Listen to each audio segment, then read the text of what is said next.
வணக்கம் ஜெயஹிந்த். சீனாவில் சமீபத்தில் நடந்த அந்த அதிர்ச்சிகரமான சம்பவம் அவங்களுடைய சென்ட்ரல் மிலிட்ரி கமிஷனுடைய 5 தளபதிகளில் கிட்டத்தட்ட இப்போ பார்த்தீங்க அப்படின்னா 4 பேர் இல்லை, ஷி ஜின்பிங்கும் துணையாக ஒருத்தர் மட்டும்தான் இருக்கிறாங்க. அவங்களுடைய இராணுவ தளபதிகள் வைஸ் சேர்மனாக ஷி ஜின்பிங்குக்கு ரைட் ஹேண்டாக இருந்தவர் எல்லாமே அணு ஆயுதத்தை அமெரிக்காவுக்கு வித்துட்டாருன்னு சொல்கிற சார்ஜில் இப்போ கைது செய்யப்பட்ட நிகழ்வெல்லாம் பார்க்குறோம். இப்போ சைனாக்குள்ளே இன்னும் நிறையா நடந்துகிட்டு இருக்கு. நம்ம டீமோடைய பெஸ்ட் எஃபர்ட்ஸ்ன்னு நம்ம சொல்லுவோம். ஏன்னா சைனாவை பற்றி டேட்டா எடுக்கிறது அவ்வளோ சாதாரண விஷயம் கிடையாது. இணையதளங்களில் கிடைக்கக்கூடியது வேறு, நிறைய ஓப்பன் சோர்ஸ் இன்டெலிஜென்ஸ் அனாலிசிஸ் பண்ண வேண்டியது இருக்குது. அதோடைய ஒரு தொகுப்பை தான் இப்போ நம்ம பார்க்க போகிறோம். ரொம்ப ரொம்ப முக்கியமாக யாரும் இது வரைக்கும் உங்களோட சொல்லாத செய்திகள் நிறையா இருக்குது, ஃபுல்லாக பாருங்கள். இப்போது இராணுவ தளபதிகள் கரப்ஷன் சார்ஜஸில் பணம் வாங்கிட்டாங்க, நாட்டோட அணு ஆயுத ரகசியங்களை அமெரிக்காவுக்கு அதுவும் எதிரிக்கு வித்துட்டாங்கன்ற இந்த சார்ஜஸ்லாம் ஒரு பக்கம் இருந்தாலும், இப்போ பீஜிங் தலைநகரத்தில் டினாமன் ஸ்கொயருக்கு பிறகு நடக்கக்கூடிய மிகப்பெரிய மொபிலைசேஷன், நூற்றுக்கணக்கான இராணுவ வாகனங்கள் தலைநகரான பீஜிங்கை நோக்கி போகக்கூடியதை நம்ம பார்க்குறோம். ஸோ ஷி ஜின்பிங் தன்னோட உயிருக்கு ஆபத்தா, இல்லை தன்னை காப்பாற்றிக்கிறதுக்கா, இல்லை அவருக்கு இன்னும் யார் மேலேயும் நம்பிக்கை இல்லாமல் போயிருச்சான்ற பல கேள்விகளை எழுப்புது. சாதாரண சூழல்ல சைனாவில் இப்போ யாரும் தாக்குதல் நடத்தலாம் இல்லை, பீஜிங் தலைநகரம் சேஃபாக தான் இருக்குது. இப்போ இந்த நேரத்தில் இவ்வளோ இராணுவ மொபிலைசேஷன் ஏன் பண்ணணும்? அதன் பிறகு பீஜிங்குக்கு உள்ளே வரக்கூடிய முக்கியமான சாலைகள் இப்போ மூடப்பட்டிருக்கு. இதெல்லாம் ஏன் அப்படின்ற பெரிய ஒரு கேள்விகளை எழுப்புது. இப்போ பார்த்தீங்க அப்படின்னா ministry of public security special forces, அதாவது டிஜிங் அப்படின்னு சொல்லக்கூடிய ministry of public security special forces, இது அதிபருடைய நேரடி கண்ட்ரோல் இருக்கக்கூடிய பவர். அதாவது நம்மளுடைய உள்துறை அமைச்சகத்துக்கு கீழே சில அமைப்புகள் வரும், அந்த மாதிரி நேரடியாக இருக்கக்கூடாது. இவங்க பார்த்தீங்க அப்படின்னா தலைநகர பீஜிங்கை கிட்டத்தட்ட ஃபர்பிடன் சிட்டி, யாரும் வரவே கூடாத ஒரு நகரமாக மாற்றி வச்சிருக்காங்க. நூற்றுக்கணக்கான மிலிட்ரி வாகனங்கள் உள்ளே போகுது. அதே மாதிரி பார்த்தீங்க அப்படின்னா நான் கேபிட்டல் மிலிட்ரி மூவ்மெண்ட்ஸை கம்ப்ளீட்டாக ஃப்ரீஸ் பண்ணியிருக்காங்க. வேற எங்கேயுமே இராணுவம் எங்கேயுமே நகரவே கூடாது அப்படின்ற உத்தரவை போட்டிருக்காங்க. ஸோ ஒன்று, அங்கே இருக்கக்கூடிய இராணுவ தலைமை அப்படின்றது கூண்டோட தூக்கி அடிக்கப்படுது, நிறைய பேர் அதில் கொல்லப்படுறாங்க. இன்னொரு சமயம் பார்த்தீங்க அப்படின்னா தலைநகரத்தில் தலைநகரம் கிட்டத்தட்ட இராணுவத்தால் சூழப்பட்டிருக்கு. தலைநகரம் வீழ்ந்ததுன்னா அந்த நாடு வீழ்ந்தது, அந்த ஆட்சி வீழ்ந்தது அப்படின்றது அர்த்தம். ஸோ கிளியர் கட்டாக ஒரு எக்ஸ்ட்ராடினரியான ஒரு சுச்சுவேஷன் சீன வரலாற்றிலேயே 1978க்கு பிறகு இந்த மாதிரியான ஒரு சூழ்நிலை வரதை இப்போ நம்ம பார்க்குறோம். அங்கே இருக்கக்கூடிய வீடியோஸ் பல விபிஎன் மூலிமா வெளி உலகத்துக்கு வருது. நீங்கள் என்னதான் திரைமூட்டி தடுத்தாலும் இன்னைக்கு டிஜிட்டல் வேர்ல்டில் தகவல்கள் வெளியில் வரதான் செய்யும். இப்போது மிக முக்கியமாக பார்க்கக்கூடியது தலைநகருக்குள்ள மிலிட்ரி கான்வாய்ஸ், நூற்றுக்கணக்கான இராணுவ வாகனங்கள் உள்ளே வர்றது. அதன் பிறகு பார்த்தீங்கன்னா இவங்களுடைய ஸ்பெஷல் கண்ட்ரோல் ஃபோர்ஸ், அதாவது ministry of public security special riot control force, இது கலவரத்தை தடுக்கிறதுக்கு ஒரு கடுமையான படைப்பிரிவு, ஸ்பெஷலைஸ்டான ஃபோர்ஸ். இது பார்த்தீங்க அப்படின்னா நம்ம எப்படி இந்தியாவில் அந்த மாதிரியான ஃபோர்ஸ் கிடையாது. இது வந்தாலே ஒரு நேஷனல் அத்தாரிட்டியோடைய, அந்த ஷி ஜின்பிங் அதிபருடைய அந்த கையில் இருக்கக்கூடிய அதிகாரத்தை வெளிப்படுத்துறதுக்கான இது. இவங்க காவல்துறைக்கோ இராணுவத்துக்கோ துணை இராணுவத்துக்கோ அங்கே இருக்கக்கூடிய லோக்கல் அரசாங்கத்துக்கோ எதுக்குமே கட்டுப்பட்டவங்க கிடையாது. அவங்களும் இந்த இடத்துல டிப்ளாய் பண்ணப்படுறாங்க.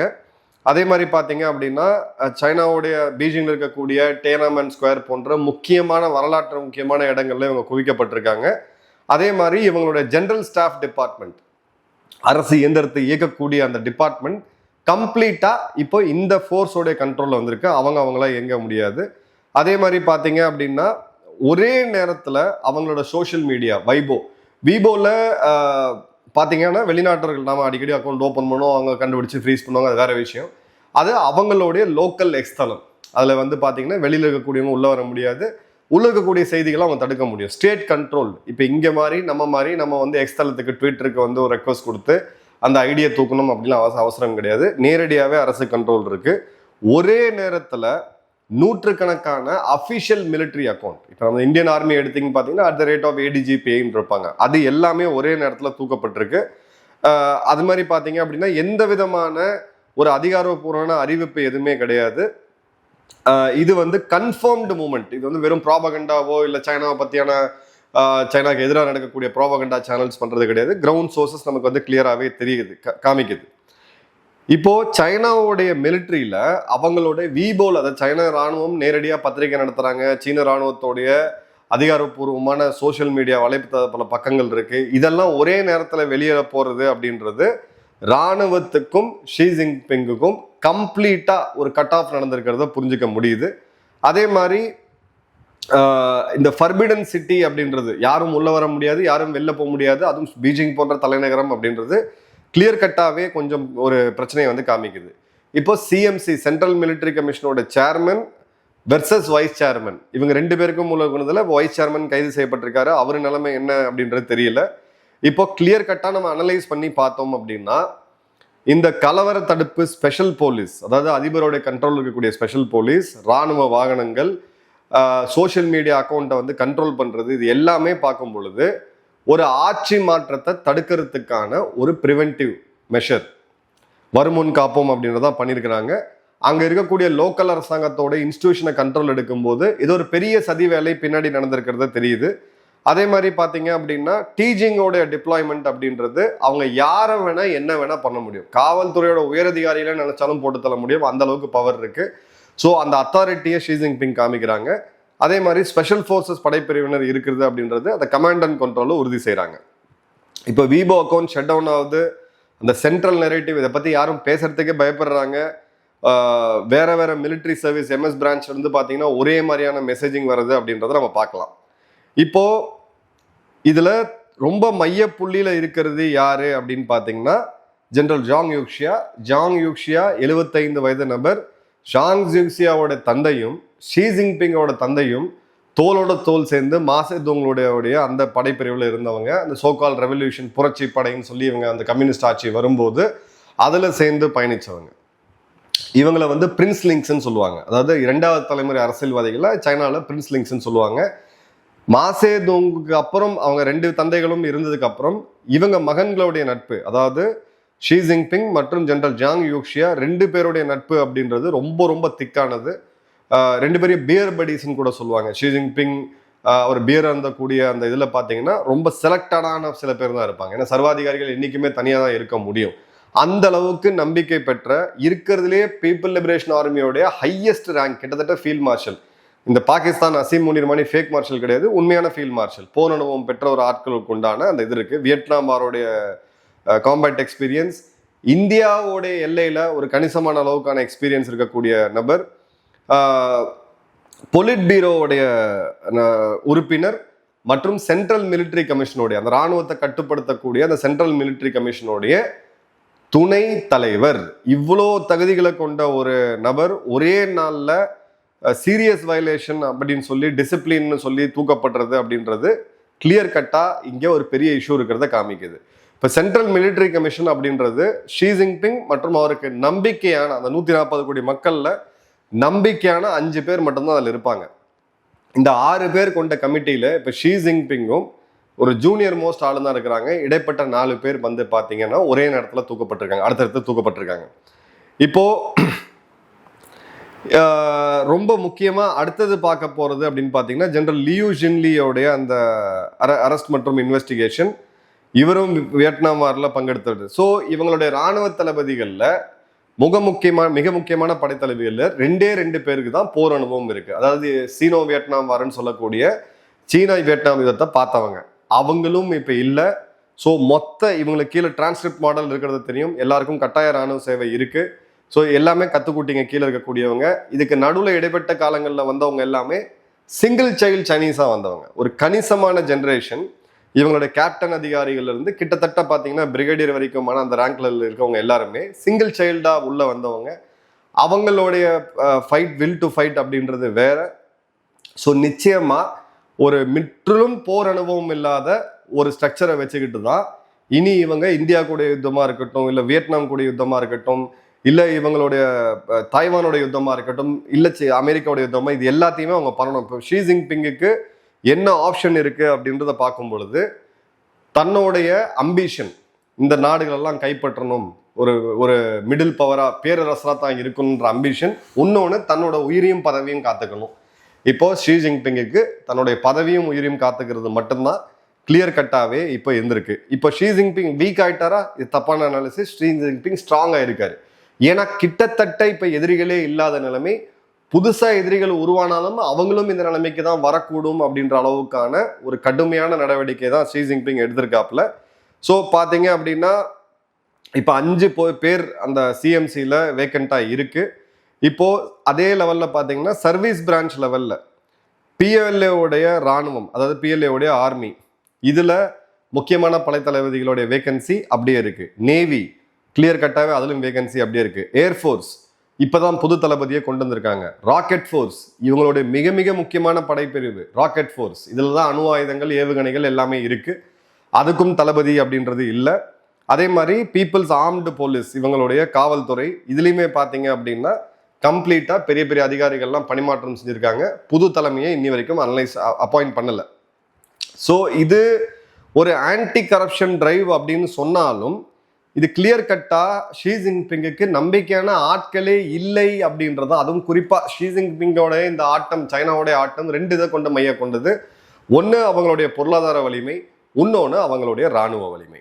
பொருளாதார வலிமை இன்னமும் சைனா கிட்ட இருக்கு, பட் அது சரிவை நோக்கி போயிட்டு இருக்கு. உள்ளுக்குள்ள 100 பிரச்சனைகள் இருக்கு. நம்ம நிறைய டீட்டெயிலாக கவர் பண்ணியிருக்கோம் இதுக்கு முன்னாடி.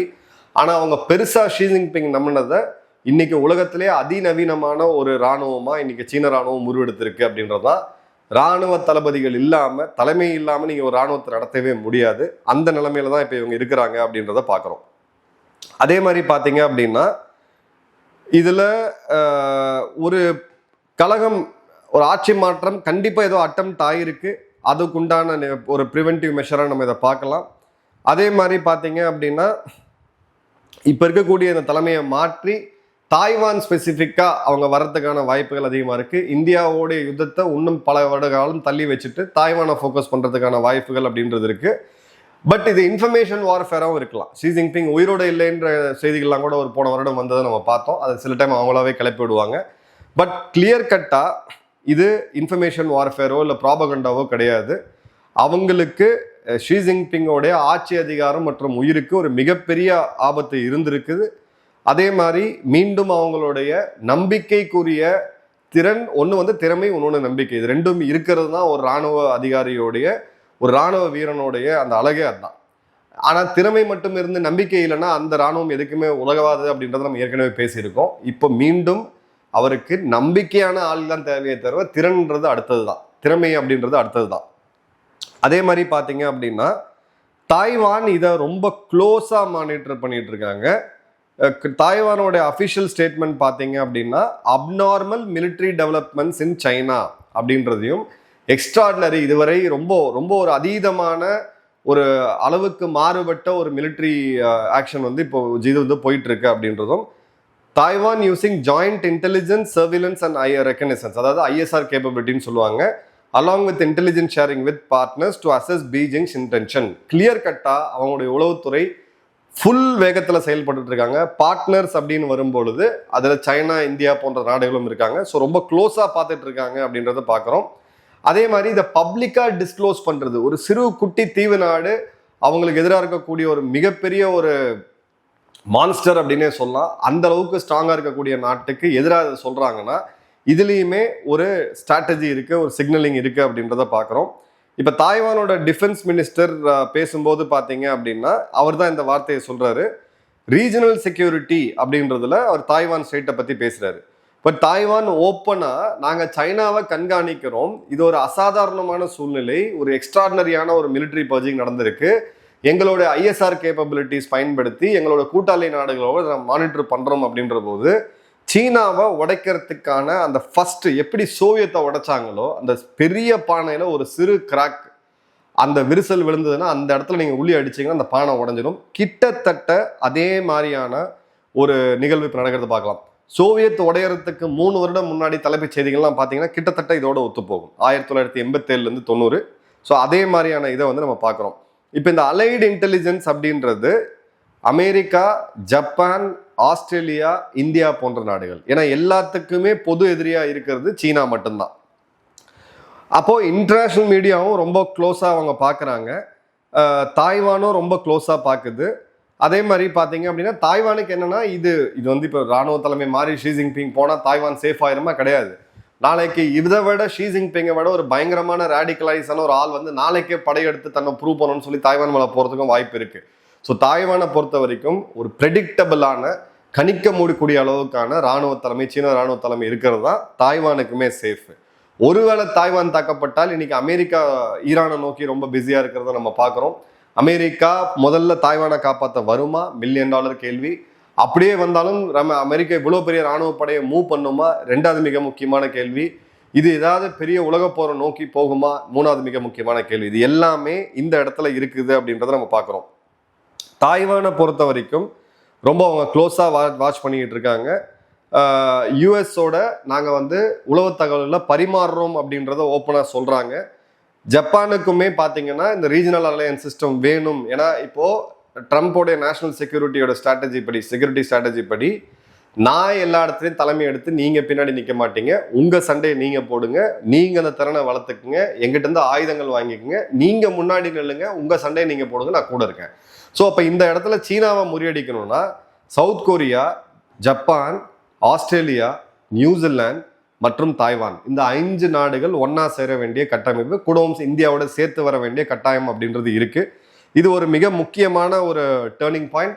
சைனாவுடைய வீழ்ச்சி அப்படின்றத விட இது ஷி ஜின்பிங்கோடைய மேபி இது உடனடியாக எல்லாமே நடக்காம போகலாம், அவர் எல்லாத்தையும் கண்ட்ரோல் பண்ணிட்டாரு. பட் ஒரு நாட்டோடைய சர்வாதிகாரிக்கு தன்னை சுற்றி ஒருத்தங்க கூட நம்ப முடியல அப்படின்ற போது அந்த சர்வாதிகாரியால தூங்க முடியாது. ஷி ஜின்பிங்கோட சரிவு ஆரம்பிக்கிறதா தான் நான் அதை பார்க்குறேன். உங்கள் கமெண்ட் சென்டர் கமெண்ட் பாக்ஸில் போடுங்க. நன்றி, வணக்கம், ஜெயஹிந்த்.